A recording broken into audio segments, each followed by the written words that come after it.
अस्सलाम वालेकुम। आज का वाक़या है एक ऐसे इंसान का जिसकी आवाज़ जंजीरों से ज़्यादा मजबूत बनी, जिसके ईमान ने जुल्म को शिकस्त दी और जिसके सब्र ने ताकतवर लोगों के दिल हिला दिए। ये हज़रत बिलाल बिन रबाह रज़ी अल्लाह अन्हु की दास्तान है। एक ऐसा इंसान जो ग़ुलामी से इज़्ज़त तक इस्लाम के ज़रिए पहुँचा। इस्लाम के फैलने से पहले मक्का एक ऐसा शहर था जहां बुत परस्ती, कबायली गरूर और ताकतवर सरदारों का निज़ाम कायम था। लोग दौलत को इज्जत समझते थे और कमज़ोर इंसानों की कोई कदर नहीं थी। उन्हीं लोगों के दरमियान एक नौजवान ग़ुलाम बिलाल रहते थे। उनके पास न माल था न कबीला था जो उनकी हिफाजत करता। लोग उन्हें इंसान नहीं बल्कि मलकियत समझते थे, मगर अल्लाह ने उनके दिल के लिए एक अजीम मकाम लिख रखा था। उनकी वालदा एक अफ्रीकी खातून थीं जो सब्र और वकार के लिए मशहूर थीं और उनके वालिद भी गुलाम थे। बचपन से ही उन्होंने सख्ती और नाइंसाफ़ी देखी।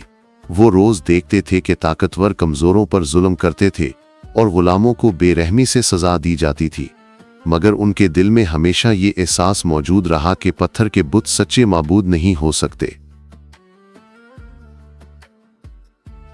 वो एक सख्त मिजाज मालिक उमैया बिन खल्फ के ज़ेरे हुक्म काम करते थे, जो गुरूर और जुल्म के लिए मशहूर था। उमैया दौलत और ताकत को सब कुछ समझता था और गुलामों को सिर्फ खिदमत के लिए पैदा हुआ मानता था। बिलाल शदीद गर्मी में भारी काम करते और हर हुक्म मानते, मगर कभी शिकायत न करते। लोग देखते थे कि बिलाल कम बोलते थे, मगर उनके अंदर एक खामोश मजबूती मौजूद थी जिसे कोई समझ न सका। एक दिन मक्का में खबरें फैलने लगें कि मोहम्मद सल्लल्लाहु अलैहि वसल्लम नामी एक शख्स एक खुदा की इबादत की दावत दे रहे हैं और इंसानों की बराबरी का पैगाम सुना रहे हैं। ये बात कुरैश के सरदारों को ख़तरा महसूस हुई, मगर मजलूम लोगों के लिए ये पैगाम अंधेरे में रोशनी जैसा था। बिलाल ने इस पैगाम के बारे में गौर से सुना। उन्होंने सुना कि ये दीन रहम, सच्चाई और इंसाफ सिखाता है। उन्होंने सुना कि अल्लाह इंसान के दिल को देखता है, न कि उसकी दौलत को। उनके दिल में एक नई रोशनी पैदा हुई। उन्हें महसूस हुआ कि वो सच्चाई जिसकी तलाश उन्हें थी अब उनके सामने आ चुकी है। एक रात बिलाल खुफिया तौर पर रसूलुल्लाह सल्लल्लाहु अलैहि वसल्लम से मिलने गए। इन्होंने कुरान की आयात सुने जिनमें अल्लाह की वहदानियत और आखिरत की हकीकत बयान की गई थी। उनकी आंखों से आंसू बहने लगे, क्योंकि ये कलाम सीधा उनके दिल से बात कर रहा था। उन्होंने फौरन इस्लाम कबूल कर लिया, हालांकि उन्हें मालूम था कि अब जिंदगी आसान नहीं रहेगी। इस्लाम कबूल करने के बाद बिलाल ने पहली बार हकीकी आज़ादी महसूस की, हालांकि जिस्मानी जंजीरें अभी बाकी थीं। इस्लाम ने उन्हें वो इज्जत दी जो कोई मालिक छीन नहीं सकता था। वो छुपकर नमाज पढ़ते और काम के दौरान अल्लाह को याद करते रहते। हर इबादत उनके ईमान को मजबूत बनाती रही, मगर ये राज ज्यादा देर तक छुप न सका। जल्द ही कुरैश को मालूम हो गया कि गुलाम और कमज़ोर लोग इस्लाम कबूल कर रहे हैं।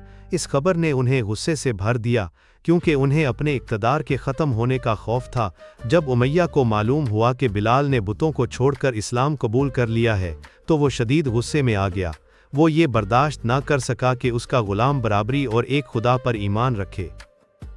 सज़ा फ़ौरन शुरू हुई। बिलाल को दोपहर की शदीद गर्मी में सहरा में घसीटा गया, जुलती रेत पर लौटाया गया और उनके सीने पर भारी पत्थर रख दिया गया ताकि वो इस्लाम से इनकार कर दें। लोग तमाशा देखने जमा हो गए, मगर बिलाल बार बार सिर्फ एक लफ्ज़ दोहराते रहे, ओहद ओहद, यानी अल्लाह एक है।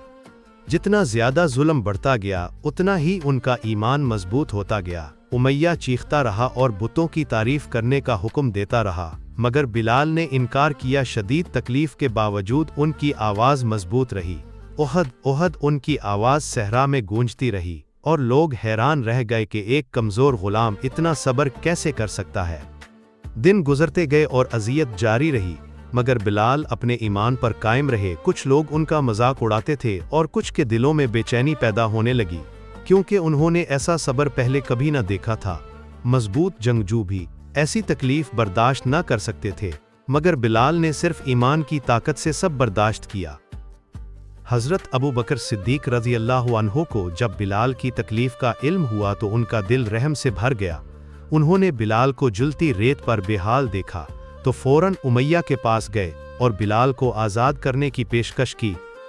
उमैया ने हंसते हुए कीमत कबूल कर ली क्योंकि वो एक कमजोर गुलाम से फायदा उठाना चाहता था। मगर अबू बकर रजी अल्लाह अन्हो ने अल्लाह की रजा के लिए बिलाल को खरीद कर आज़ाद कर दिया। इस लम्हे बिलाल जिस्मानी और रूहानी दोनों तरह आज़ाद हो गए। आज़ादी के बाद भी बिलाल के अंदर आजिज़ी बाकी रही। वो रसूलुल्लाह सल्लल्लाहु अलैहि वसल्लम के करीब रहे, इस्लाम सीखते रहे और ईमान में मजबूत होते गए।